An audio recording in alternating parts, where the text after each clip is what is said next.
अस्सलामुअलैकुम वरहमतुल्लाह। बिस्मिल्लाहिर्रहमानिर्रहीम।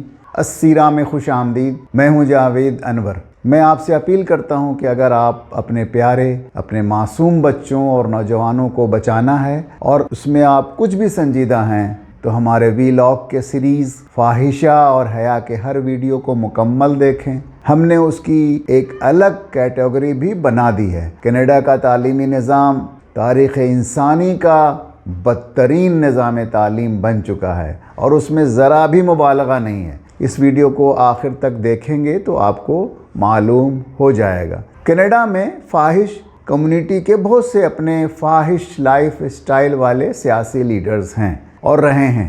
एक बड़ा नाम ओंटारियो लिबरल की कैथलीन विन का है। गो के अब वो सियासत से अपनी इंतहाई नाअहली के बायस आउट हो चुकी हैं। उनको और उनके सपोर्ट बेस को समझना इंतहाई ज़रूरी है, क्योंकि कनाडा के तमाम फाहिश कवानीन की वो इनिशिएटर हैं। वो ओंटारियो की पहली ओपन लेस्बियन पॉलिटिशियन हैं। शुरू में तो उन्होंने एक मर्द से शादी की जिनसे उनके 3 बच्चे भी हैं, लेकिन फिर वो लेस्बियन बन गई। 2005 में उनकी स्पाउस एक औरत बनी। जेन राउंथवेट से उनकी शादी 2005 में हुई। कैथलीन विन का हल्का इंतखाब था डॉन वैली वेस्ट, टोरंटो। इस इलेक्टोरल राइडिंग में जब वो आई तो उस वक्त 2 बड़े ऐसे नेबरहुड्स थे जिनमें मुसलमानों की तादाद भी अच्छी खासी थी। एक फिल्मिंगटन पार्क और दूसरा थॉर्नक्लिफ पार्क। अब इस राइडिंग की दोबारा हल्काबंदी हुई तो सिर्फ थॉर्नक्लिफ पार्क रह गया है। तो जब वो 2003 में और 2007 में सूबाई इलेक्शन लड़ी, उस वक्त दोनों बड़े मुस्लिम नेबरहुड्स के तमाम मुतहर्रिक इस्लामिक ग्रुप्स ने कैथलीन विन की हिमायत की थी। सब ने और विदाउट एनी एक्सेप्शन। हाँ, चंद इनफरादी लोगों ने ज़रूर मुखालफत की थी। कैथलीन विन के पास मास्टर डिग्री एजुकेशन की थी, इसलिए पहले दिन से ही ये बात आया थी कि ये खातून पावर हासिल करके तालीम में बहुत बड़ी तब्दीली लेकर आएगी। 2007 के इलेक्शन में उनके मुकाबले में पीसी पार्टी के लीडर जॉन टोरी खड़े हुए, जिनके बड़े वादों में एक वादा तमाम मजहबी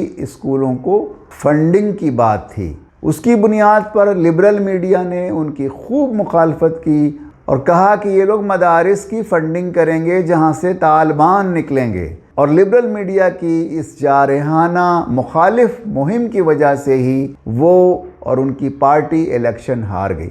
लेकिन आपको सुनकर हैरत होगी कि नहीं, ये भी नहीं मालूम, क्योंकि अब तो न्यू नॉर्मल का ज़माना है।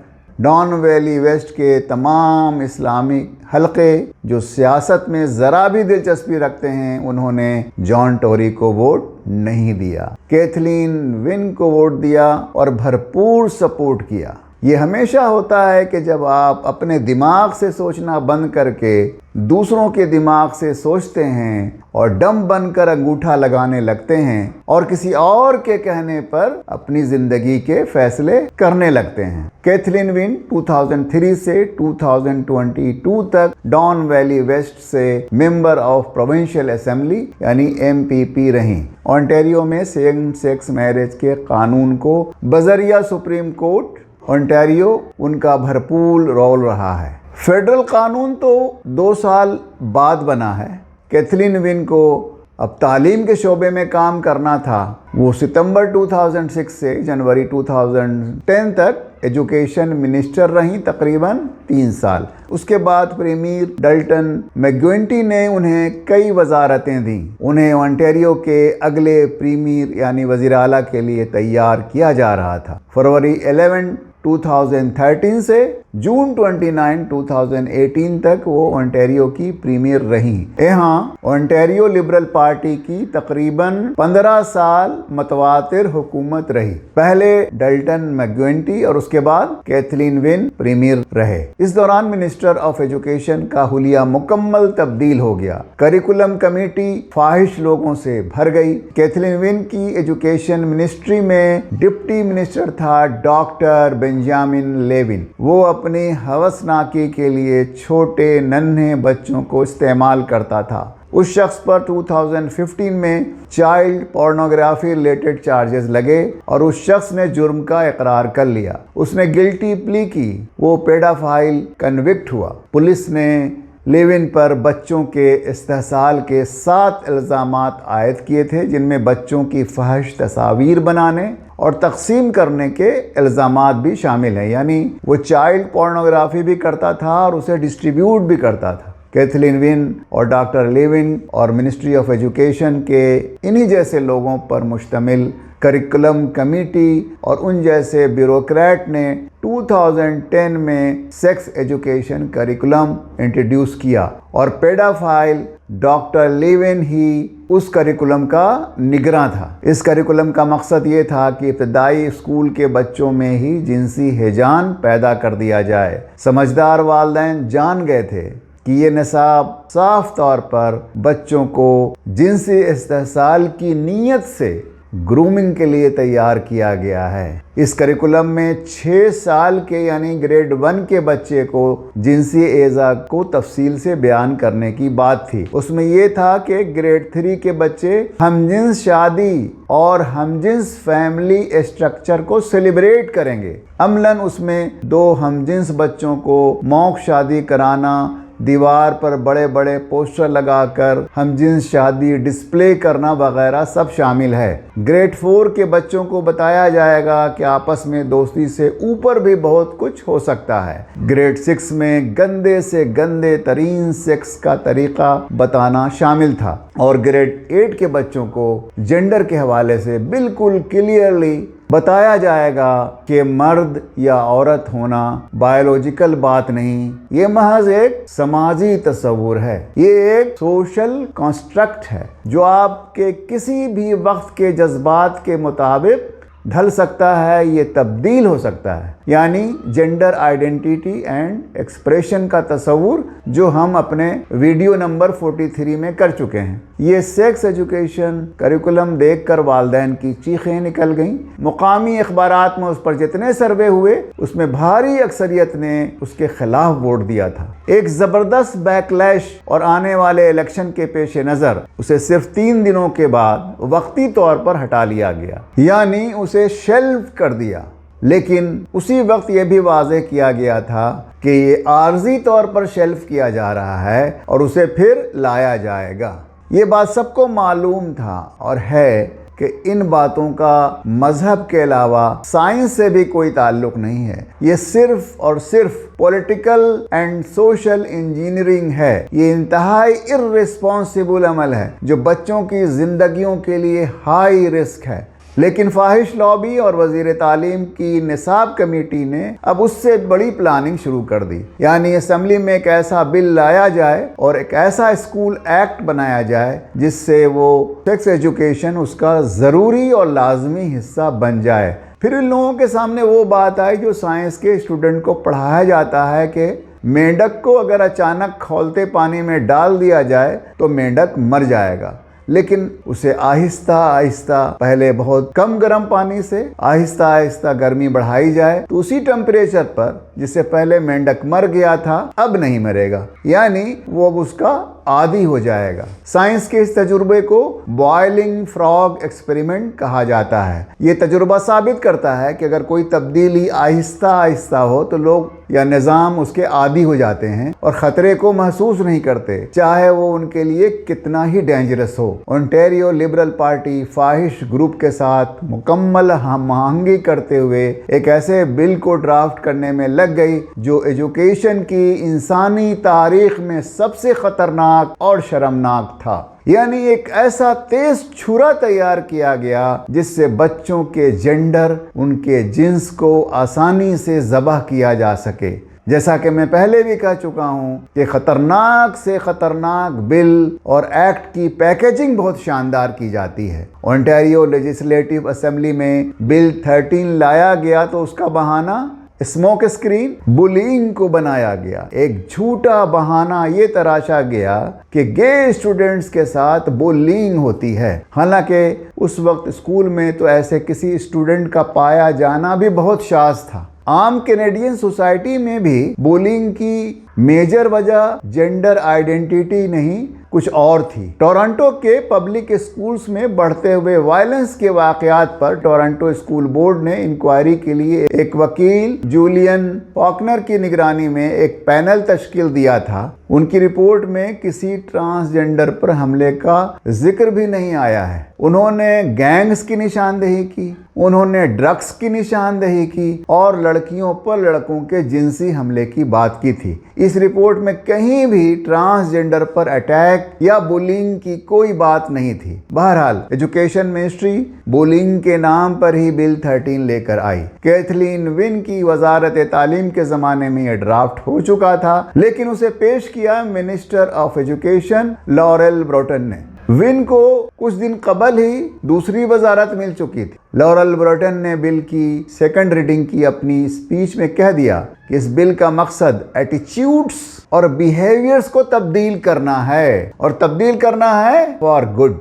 NDP education critic Peter Tabuns ने इस बयान की 100% हिमायत कर दी, यानी वो तमाम अखलाकी, मजहबी, रूहानी तालीमात जो हमजिनसियत और उनकी जेंडर थ्योरी के खिलाफ जाती है, अब उन सब को बदल कर उनके एटीट्यूड्स और बिहेवियर्स को फिक्स कर दिया जाएगा। कुरान, बाइबल, तौरा, तलमूद, गॉस्पेल्स, न्यू एंड ओल्ड टेस्टामेंट्स, वेदा, गीता, गुरु ग्रंथ साहिब और तमाम मजहबी किताबों की जिन्स और सिन्फ से मुतालिक तालीमात की कोई अहमियत बाकी नहीं रहेगी। ये अब स्कूल के लिए काबिल कबूल नहीं होगा। ये बिल कल्चरल शिफ्ट का मैंडेट था, जिसमें अब किसी मजहब का नहीं बल्कि सिर्फ फाहिश तहजीब का जेंडर एजेंडा चलेगा और बच्चों के दिमाग और रूह को आलूदा कर दिया जाएगा। ओंटारियो मिनिस्ट्री ऑफ एजुकेशन ने टोरंटो स्कूल बोर्ड से इक्विटी इंक्लूसिव करिकुलम तैयार कराया, जिसने चैलेंजिंग होमोफोबिया एंड हेटेरोसेक्सिज्म 2012 तैयार किया। ये ओंटारियो के हर बोर्ड और हर पब्लिक फंडेड स्कूल में नाफिज है। उसे मिनिस्ट्री के वेबसाइट से हटा लिया गया था, लेकिन वो तमाम पब्लिक फंडेड स्कूल्स में नाफिज हो चुका है। यानी हर टीचर को उस गाइड के मुताबिक चलना है। स्कूल के तमाम प्रिंसिपल को हिदायत की गई कि करिकुलम के सेंसिटिव पार्ट को पेरेंट्स को बताने की ज़रूरत ही नहीं है। वॉशरूम या जेंडर एक्सप्रेशन बिल पास हो चुका था, चुनांचा टोरंटो डिस्ट्रिक्ट स्कूल बोर्ड ने ऐलान कर दिया कि कोई भी स्टूडेंट किसी भी मेल और फीमेल स्टूडेंट वॉशरूम में जा सकता है। उसे ऐसा करने से रोकना ह्यूमन राइट पॉलिसी की खिलाफ वर्जी होगी। बिल 13 ने जेंडर को रीडिफाइन कर दिया और कह दिया कि इंसान सिर्फ मेल और फीमेल नहीं है, बल्कि उसमें 7 जेंडर थ्योरी शामिल है, यानी LGBTTIQ, which stands for lesbian, gay, bisexual, transgender, transsexual, two-spirited, intersexed and queer।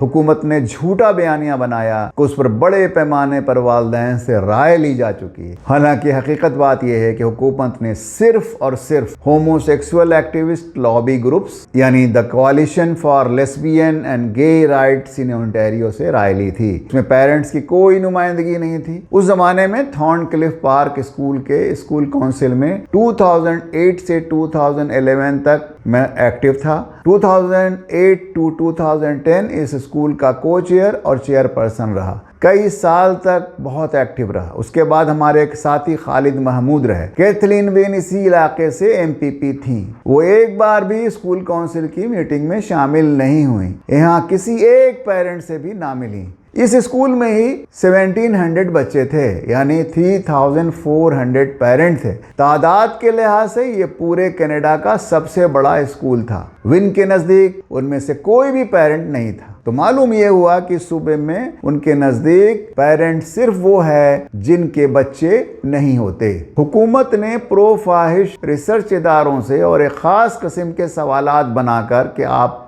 जवाब कुछ दे रहे हैं और उसके मानी कुछ और अक्स किए जा रहे हैं, उसे किसी भी स्टैंडर्ड पर फेयर सर्वे नहीं कहा जा सकता है। हुकूमत ने इस तरह के सारे कॉन्सेंट्स को मैन्युफैक्चर किया और कराया। इस बिल के ज़रिए पूरे स्कूल सिस्टम और तालीमी निज़ाम को बदल दिया गया। इस बिल में कहा गया कि प्राइमरी स्कूल के बच्चों को अल्टरनेटिव फैमिलीज़ के बारे में बताया जाएगा, यानी 2 मॉम्स एंड 2 डैड्स की कहानियाँ। इसी थीम को लेकर म्यूज़िक क्लास में नए गाने तख्लीक होंगे। बच्चे गे प्राइड वीक और प्राइड डे मनाएंगे, प्राइड परेड में शामिल होंगे, ड्रामा क्लास में LGBT थीम्स को लेकर स्किट्स एंड प्लेस क्रिएट करेंगे। हत्ता के मैथ के क्लास में भी उसके प्रॉब्लम्स को सॉल्व करने में अल्टरनेटिव फैमिली सिचुएशंस को लाया जाएगा। यानी ये वाज़े कर दिया गया कि अब मैथ और दूसरे सब्जेक्ट्स की ऐसी ही किताबें काबिल कबूल होंगी जिसमें LGBT की मिसालें होंगी। इसी तरह तमाम सब्जेक्ट्स में किसी न किसी तरह फाहिश को दाखिल कर दिया गया है। उसके अलावा क्वीर हीरो स्ट्रेटजी के तहत वो तमाम ट्रांसजेंडर और हमजिन्स परस्त लोग जो किसी भी शोबे जिंदगी में नुमाया हैं, बड़े नाम हैं, उन हीरोज के बारे में बच्चों को बताया जाएगा। वाज़ेह रहे कि उसमें हेट्रोसेक्सुअल्स और स्ट्रेट मर्द और औरत हीरोज की बात ही नहीं है। पब्लिक स्कूल्स में पिंक डे का जश्न मनाया गया जिसे बुलिंग के खिलाफ दिन कहा गया। देखिए उस दिन बच्चों से जो एक्टिविटी कराई जाती है उसमें एक तिकोन पर एक कोने में मर्द और एक कोने में औरत और औरत को मोहब्बत करते हुए स्केच करना होता है। बच्चों को स्टोरी बुक से सेम सेक्स सिनारियो की कहानियों की किताबें पढ़ाई जाती हैं। ये स्टोरी बुक्स मुख्तलिफ कम्युनिटीज को सामने रखकर बनाई गई हैं। मिसाल के तौर पर पाकिस्तानी कम्युनिटी को सामने रखकर एक किताब तैयार की गई, माई चाचा इज गे। उसमें अहमद नाम का एक लड़का है, घर कराची पाकिस्तान। उसके घर में उसके माँ और बाप के अलावा एक चचा फरीद रहता है। चचा गे है। इस पिक्टोरियल स्टोरी बुक में ये बताया गया है फरीद और उनके हमजिन्स पार्टनर के दरमियान में जो लव है वो लव ऐसा ही है जैसे कि उसके माँ बाप के दरमियान में है। तो छोटे बच्चों के लिए इस तरह की स्टोरी बुक्स तैयार कराई जा रही हैं, पब्लिश कराई जा रही हैं और बड़े पैमाने पर स्कूल में खरीदी जा रही हैं। My Chacha is Gay, written and illustrated by Inya. Meet Ahmed. He is Pakistani and lives in the city of Karachi. He lives with his mother, Ami, father Abu, and baby sister Saima, his Chacha and his daddy. Chacha is Abu's brother. Ahmed lives in a joint family. There are lots of different types of families. And that's the best part. If everyone was the same, the world would be a boring place. Sometimes people are rude about Chacha because Chacha is different. Ahmed doesn't understand when people say that only men and women can love each other, because everyone can see how much Chacha and Uncle Fahim love each other. The way Ahmed's mother and father love each other is the same way Chacha and Uncle Fahim love each other. ये bill ये भी कह रहा था कि तमाम public funded schools को अपने स्कूल में गे स्ट्रेट अलायंसेस क्लब बनाने होंगे, इस नाम से या इस जैसे किसी और नाम से। हमने मुशाहदा किया कि स्कूल में कोई एक बच्चा भी ऐसा नहीं है, न किसी ने मुतालबा किया, बल्कि प्रिंसिपल ने खुद एक रूम पर साइन लगाकर उसे क्लब बना दिया। ये क्लब वाज़े तौर पर स्ट्रेट बच्चों को गे बनाने की मुहिम का हिस्सा है और ये बात उनके जहन नशीन कराना है कि फैमिली और जेंडर के हवाले से जो रिलीजियस बिलीफ्स हैं वो नाकाबिले एतबार हैं। देखिए बच्चों का जहन एक सादा स्लेट की तरह है, उस पर जो लिख दिया जाएगा वो पत्थर की लकीर होगी। हमारे पुराने निज़ाम तालीम में इब्तदाई चंद साल बच्चों को सिर्फ कुरान और रोज़मर्रा की ज़िंदगी की जो फ़िक़्ह है, मसलन तहारत, लिबास, वज़ू, गुस्ल, हर मौके पर पढ़ने वाली दुआएं, आदाब और तौहीद, रिसालत और आखरत के हवाले से ज़हनी तरबियत, यानी उनके बीज बो देना वगैरह था। बिल्कुल ठीक उसी तरह अब यहाँ फवाहिश के बीज इब्तदाई उम्र से डाले जा रहे हैं। बिल 13 टीचर से ये एक्सपेक्ट करता है कि वो जेंडर फ्लूइडिटी यानी उसके सयाल होने और तरल होने की तालीम, यानी वो हर फॉर्म में बदल सकता है और जब चाहो बैठे बैठे बदल सकता है, तो उसको बिल्कुल आम कर दिया जाए बहुत कम उम्री से, यानी कि किंडरगार्टन, केजी और ग्रेड 1 को पढ़ाने के लिए टीचर्स को ट्रेनिंग वीडियोस दी गई। अगर कोई स्टूडेंट ये बिलीफ रखता है कि हमजिनसियत गलत या नेचर के खिलाफ है तो उसे स्कूल से निकाला जा सकता है। उसमें बच्चों का इंडोक्ट्रिनेशन और हमजिनसियत और ट्रांसजेंडरिज्म के हवाले से ब्रेन वॉशिंग का बहुत वसी पैमाने पर प्रोग्राम है। उसके लिए बड़े पैमाने पर किताबें, story books, flyers, presentations, lessons और एक्स्ट्रा करिकुलर एक्टिविटीज़ तैयार की गई हैं ताकि फाहिश तहजीब को बचपन से ही बिल्कुल नॉर्मलाइज कर दिया जाए। बहरहाल बिल 13 के नतीजे में बनने वाला बिल एक्सेप्टिंग स्कूल एक्ट बनकर 19 जून 2012 को आ गया, जो कानूनन 2013-2014 स्कूल ईयर से लागू है। ये बिल ओंटारियो असेंबली से जून 5 को 65-36 से पास हो गया। लिबरल्स और एनडीपी ने उसको सपोर्ट किया और प्रोग्रेसिव कंजर्वेटिव ने उसकी मुखालफत की। आपके लिबरल्स शफीक कादरी, यासिर नकवी और रज़ा मोरीदी सब ने बिल की हिमायत में वोट डाला। इस कानून ने न सिर्फ फाहिश और फाहिशा की एक्सेप्टेबिलिटी को यकीनी बनाया, बल्कि उसका मकसद बच्चों को इंडोक्ट्रिनेशन के ज़रिए फाहिशा की राह दिखाया और इस नई राह पर चलाने को यकीनी बनाया। इस एक्ट के बाद जो द गे इक्विटी करिकुलम बना, उसमें साफ साफ कह दिया गया कि ये कानून तमाम पब्लिक फंडेड स्कूल्स बशमूल कैथोलिक स्कूल्स पर लागू होगा। उनमें गे प्राइड परेड भी होगा।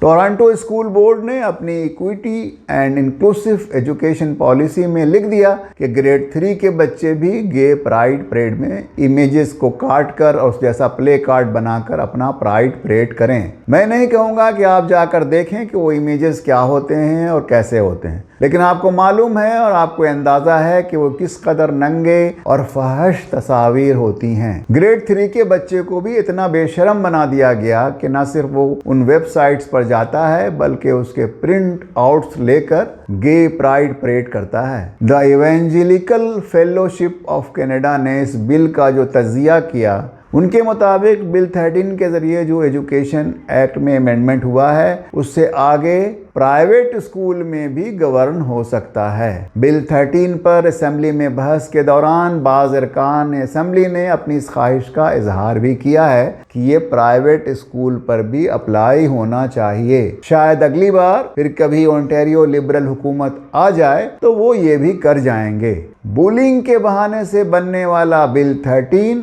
और उसके नतीजे में बनने वाला कानून दरअसल गवर्नमेंट की बुलिंग है पेरेंट्स पर। 2015 में फिजिकल एंड हेल्थ एजुकेशन के सेक्स एजुकेशन करिकुलम में तब्दीली लाकर उसे 2010 से भी ज़्यादा खतरनाक बना दिया। यानी 2010 के करिकुलम को शेल्फ से निकाल कर उनमें तमाम बेहूदगी की हद कर दी। ये इतना शर्मनाक है कि मैं उसे बता नहीं पा रहा हूँ। लिख दिया है स्क्रीन पर, आप खुद पढ़ लें। वाज़ेह रहे कि उसमें बहुत ज़्यादा ग्राफिक है। दरअसल ये पोर्नोग्राफिक टाइप एजुकेशन है। उसने बता दिया कि सेक्स का मतलब सिर्फ प्लेजर हासिल करना है, उसका मोहब्बत और शादी वगैरह से कोई ताल्लुक नहीं। ये बस एक रिक्रिएशनल एक्टिविटी है। कनाडा के ही न्यू ब्रंसविक में 2005 में इसी तरह के करिकुलम अप्रोच की वजह से टीन प्रेगनेंसी में 40% इजाफा हुआ। स्कूलों में टीन प्रेगनेंसी तो पहले भी थी, लेकिन उस निसाब ने उसमें बहुत ज़्यादा इजाफा कर दिया है। ओंटारियो में इस पॉर्न स्टाइल करिकुलम को एक्सेप्टिंग स्कूल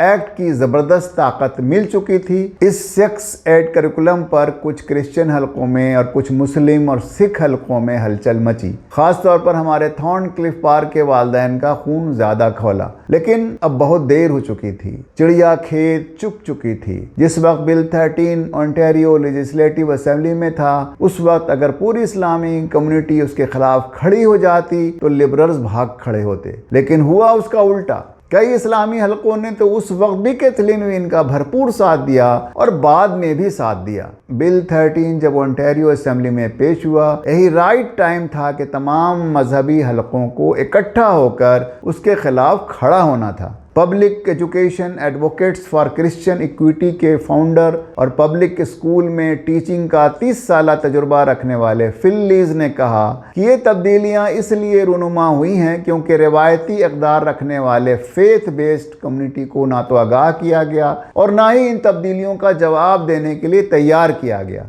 बच्चों के वालिदैन भी अपनी कुल वक्ती मुलाजमतों में मसरूफ़ हैं, ज़िंदगी के अखराजात पूरी करने की जद्दोजहद कर रहे हैं और मुसलसल बढ़ती हुई मसरूफियात से निमट रहे हैं, जिसकी वजह से हर ख़ानदान के लिए इन मुतनाज़ा तब्दीलियों के ख़िलाफ़ खड़ा होना मुमकिन ना हो सका। मिनिस्ट्री ऑफ एजुकेशन ने कहा कि वो हर स्कूल से एक पेरेंट को चूज़ करके उससे राय लेगी। चूज़ कौन करेगा, उसका क्राइटेरिया क्या होगा, नहीं मालूम। हमारे 1700 बच्चों वाले स्कूल से भी एक और 100 से कम की तादाद वाले स्कूलों से भी एक। ये है उनकी डेमोक्रेसी। मिनिस्ट्री ऑफ एजुकेशन ने फाहिश controlled group, the advocacy group, Ontario physical and health education association and the Ontario association for the support of physical and health education, इन लोगों को इंगेज किया। देखिए किस तरह एक ऑर्गेनाइज्ड अक़लियत जिसकी तादाद यहाँ 0.33% है, कसीर तादाद मजहबी अक्सरियत पर भारी पड़ गई। उनकी मर्जी, उनकी ख्वाहिश और उनकी आरजू के मुताबिक तमाम कवानीन बनते चले गए। अगर लिबरल पार्टी इलेक्शन के वक्त ये कहती कि हम ये सब कुछ करने जा रहे हैं तो बुरी तरह शिकस्त खा जाती।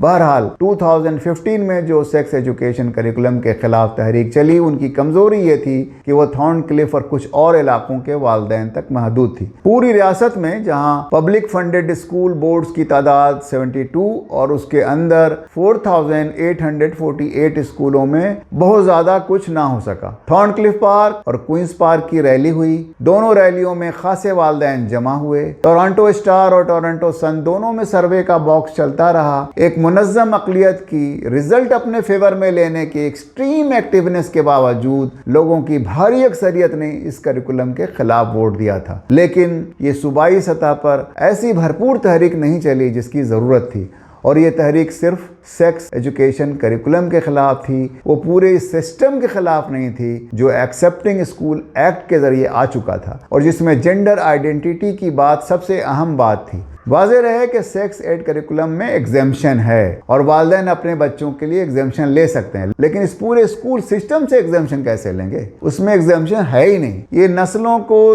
तबाह करने वाला तालीमी निज़ाम है। चूंकि इस तहरीक में जेंडर आइडेंटिटी और हमजिनसियत वाले इशू पर ज़्यादा जोर नहीं था, इसलिए लिबरल मीडिया में भी कुछ कवरेज मिली, वरना तो असल बात पर बात करते ही मीडिया आपको अछूत बना देता है। अब भी कुछ नादान ये समझते हैं कि घर के अच्छे माहौल को बनाकर पब्लिक एजुकेशन दिलवाने में कोई हर्ज नहीं। ये ऐसा ही है जैसे आप कहें कि रात भर नाइट क्लब और शराब खाने में भेजकर सुबह दर्स कुरान देकर आप उसे क्लीन कर लेंगे। ये कैसी बेतुकी बात है। बच्चों की तरबियत में घर के अलावा स्कूल, पड़ोस, मोहल्ला, शहर और वहाँ का अमूमी माहौल, लाइब्रेरी, स्पोर्ट क्लब्स, उसके दोस्त और उसके रिश्तेदार वगैरह सबका मजमूई असर होता है, और उस्ताद का बच्चे की शख्सियत पर असर तो बहुत ही सिग्निफिकेंट होता है। ऐसी मिसालें हमारे सामने आई हैं कि ग्रेड 6 के बच्चे को उसकी लेडी टीचर ने जिनसी हवस का निशाना बनाया। वो लेडी स्कूल में ऐसा लिबास पहनकर आती थी जिससे जिस्म के तमाम एज़ा झलकते थे। इस बच्चे ने भी उस जिनसी ताल्लुक को छुपाए रखा। वालिदैन को बहुत बाद में पता चला। एक ट्रांसजेंडर केजी स्कूल टीचर ने पूरी क्लास को मुतासिर किया। टीचर पॉम स्ट्रॉन्ग ने एक होमोसेक्सुअल एक्टिविस्ट कॉन्फ्रेंस में फ़ख्रिया और एलानिया कहा कि वो किस तरह 4 साल के केजी के बच्चों को हमजिनसियत और हमजिन्स शादी के लिए कन्विंस कर रही है।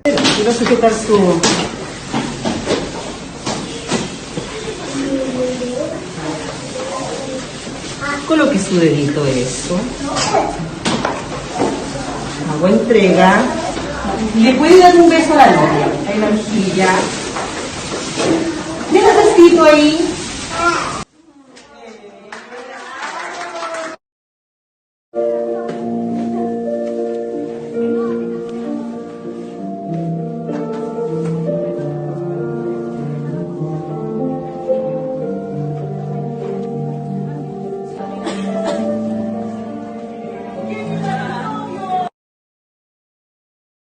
assira.com पर 14 जुलाई 2017 को एक मजमून पेरेंट्स के लिए शाये हुआ है। उसे आप खूब अच्छी तरह पढ़ लें। वाज़ेह रहे कि वालिदैन तक अपने बच्चों में आने वाले इस बदलाव की खबर भी नहीं पहुंच पाएगी। स्कूल के जेंडर थ्योरी से बचाव के लिए आपके पास कोई मौका नहीं होगा। जब पता चलेगा उस वक्त तक इर्रिपेरेबल डैमेज हो चुका होगा। इससे बच्चों में डिप्रेशन और सुसाइड के वाक़यात बढ़ रहे हैं और बढ़ेंगे। ओंटारियो के स्कूल बोर्ड्स ने टीचर्स को हिदायत कर रखी है कि चाइल्ड ट्रांसजेंडरिज्म से मुतालिक कोई खबर वालिदैन तक पहुंचने ना पाए। पेरेंटल राइट्स जो किसी ज़माने में बहुत बड़ी बात समझी जाती थी, उसे कुचल कर रख दिया गया है। ये पेरेंटल राइट्स का टिरैनिकल वॉयलेशन है। ये ठीक उसी तरह का इशू है जब एबोरिजिनल कैनेडियन के बच्चे उनके वालिदैन और उनकी मर्जी के बगैर ले जाया करते थे और उन्हें रेसिडेंशियल स्कूल्स में रखकर उन पर जुल्म ढाते थे। अब इन स्कूलों के साथ बच्चों की कब्रिस्तानें दरियाफ्त हो रही हैं। क्या अब कैनेडियन गोरे वजीर आज़म का सिर्फ सॉरी कह देने से उनके बच्चे और उनकी नस्लें वापस मिल जाएंगी? इससे कबल यही काम फ़िरौन बनी इसराइल की कौम के साथ कर चुका है। उनके लड़कों को पैदा होते ही कत्ल कर देता था ताकि उनकी नस्लें आगे ना बढ़ सकें। अकबर इलाहाबादी एक बहुत मशहूर शायर गुजरे हैं। उन्होंने तकरीबन 150 साल कबल कहा था कि यूं कत्ल के बच्चों से वो बदनाम ना होता, अफसोस कि फ़िरौन को कॉलेज की ना सूझी। यानी बच्चों को जिस्मानी और रूहानी तौर पर मारने का और उनकी नस्ल कुशी का एक जदीद तरीक़ा स्कूल और कॉलेज और उसका सिस्टम और करिकुलम भी है। अल्लामा इकबाल रहमतुल्लाह अलैह का ये शेर हमारे आज के हालात से पूरी तरह हम आहंग और सटीक है कि तालीम के तेज़ाब में डाल उसकी खुदी को, हो जाए मुलायम तो जिधर चाहे उसे फेर। हमने अपने वेबसाइट assira.com पर sensitive curriculum information letter for Muslim family post किया है पेरेंट्स की तरफ से। इस लेटर के तमाम खानों को चेक करके आप उसकी एक कॉपी प्रिंसिपल को और एक कॉपी क्लास टीचर को ज़रूर जमा कराएं। उसके कुछ हिस्से पर तो अमल होगा, लेकिन उसके तमाम हिस्सों पर अमल करना और कराना मौजूदा कवानीन की रोशनी में कितना मुश्किल है, आप समझदार लोग हैं, खुद समझ सकते हैं। ये लेटर क्रिश्चियन तंजीम के फिल लीज ने तैयार किया था। क्रिश्चियन और दूसरे मजहबी ग्रोहों के लिए भी ऐसे लेटर्स हैं जो उनके वेबसाइट से लिया जा सकता है। मैं किसी भी हाल में पब्लिक स्कूलिंग के रिस्क का किसी को कभी मशवरा नहीं दूंगा। अगर कोई भी समझदार और गैरतमंद इंसान जिसमें ईमान का कोई जर्रा, कोई किरण बाकी होगा, ये मशवरा नहीं देगा। जो लोग अपनी फैमिली को लेकर कनाडा हिजरत का प्रोग्राम बना रहे हैं, वो खूब सोच समझकर फैसला करें। न सिर्फ अपने बारे में बल्कि अपनी नस्लों के बारे में भी सोचें। वीडियो के कमेंट सेक्शन में अपनी राय ज़रूर लिखें। हमारे चैनल को सब्सक्राइब करें और ज़्यादा से ज़्यादा अपने अजीज़ों, रिश्तेदारों और दोस्तों में शेयर करें। अगली नशिस्त तक अल्लाह हाफिज़।